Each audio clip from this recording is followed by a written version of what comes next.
سر آپ یہ بتائیں کہ سود کیوں حرام ہے، جوئے کی مناہی کیوں ہے، اور بیک بائٹنگ کی اجازت کس لیے نہیں؟ بس یہ حکم ہے کلثوم بی بی، اور حکم کے لیے کوئی دلیل نہیں ہوتی۔ لیکن ہم تو کسی بات کی دلیل مانے بغیر یا اس کی لاجک سمجھے بغیر اسے تسلیم نہیں کریں گے۔ ہم پڑھے لکھے لوگ ہیں۔ دیکھو، کسی کمرے میں تمہارے جیسے علوم جدیدہ کے ماہر اور اس شہر کے بڑے بڑے دانشور جمع اور بڑی باریک فلسفوں میں گفتگو کر رہے ہیں، اور ایک انجینئر ہانپتے کانپتے آئے اور کہے اٹھو، بھاگو بھاگو، یہ بلڈنگ گر جاتی ہے، تو سب اٹھ کر بھاگ جاؤ گے اور تم میں سے کوئی بھی دلیل یا ریزن نہیں مانگے گا۔ لیکن سر یہ تو ٹھیک ہے، مگر اگر کوئی ڈاکٹر دوا تجویز کر دے تو بلا ہیرو حجت اسے استعمال کرنا شروع کر دے گا، کیونکہ وہ اس علم کا ماہر ہے، اس کے تقاضوں کو جانتا ہے۔ اور کوئی دین کا عالم کوئی بات بتائے تو 100 مسئلے نکالیں گے، 100 باریکیاں نکالیں گے، مسلسل اعتراض کرتے چلے جائیں گے۔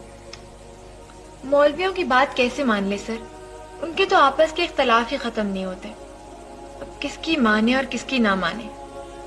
اتنی دیر میں یہی تو بات کر رہا تھا اور ہم پھر وہیں پہنچ گئے۔ دیکھو بی بی، اختلاف کہاں نہیں ہے اور کس میں نہیں ہے۔ وکیل حضرات کو دیکھو، وہ ایک ہی واقعے میں ایک دوسرے کے خلاف ہوتے ہیں، جھگڑتے ہیں، خوب جھگڑتے ہیں، خوب جھگڑتے ہیں، اور ان کے جھگڑنے کے لیے تو کٹہرے بنائے جاتے ہیں، اسپیشل قسم کا فرنیچر بنایا جاتا ہے کچہریوں میں۔ ہاں، تو میں کہہ رہا تھا کہ ڈاکٹروں میں بھی اختلافات ہوتے ہیں اور خوب ہوتے ہیں۔ وہ یہی سوچتے رہتے ہیں کس کا علاج کرے اور کس کا نہ کرے، اور ان کے اختلافات کبھی ختم ہوتے ہی نہیں۔ یہ تو ہم نے کبھی سوچا ہی نہیں تھا سر۔ لیکن سر اس کی وجہ کیا ہے کہ ان کا جھگڑا اور اختلاف ہمیں اختلاف نہیں لگتا، اور ان کا لگتا ہے جو بڑی شدت کے ساتھ؟ ہاں، اس کی وجہ یہ ہے اپنا کلثوم، وجہ اس کی یہ ہے کلثوم بی بی کہ جو بات کسی کو کہنی ہوتی ہے اور اس کی ضرورت محسوس کی جاتی ہے، اس کے خلاف اور ناخلاف کی پرواہ نہیں کی جاتی۔ دین کی چونکہ پرواہ نہیں اور اس کی قدر نہیں، اسی لیے ہیلے بہانے تلاش کیے جاتے ہیں۔ شاید اس کی وجہ یہ ہو سر کہ جان اور مال چونکہ زیادہ عزیز ہوتے ہیں اور لوگ ان کے…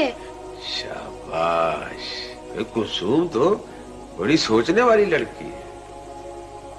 بات یہ ہے کلثوم کہ جس قدر مال اور جان عزیز ہوتے ہیں، اگر ایمان بھی ایسا ہی عزیز ہو تو علاج کی فکر کی جائے، پہلو بچانے کے لیے پھر کسی قسم کا بہانہ تلاش نہ کیا جائے۔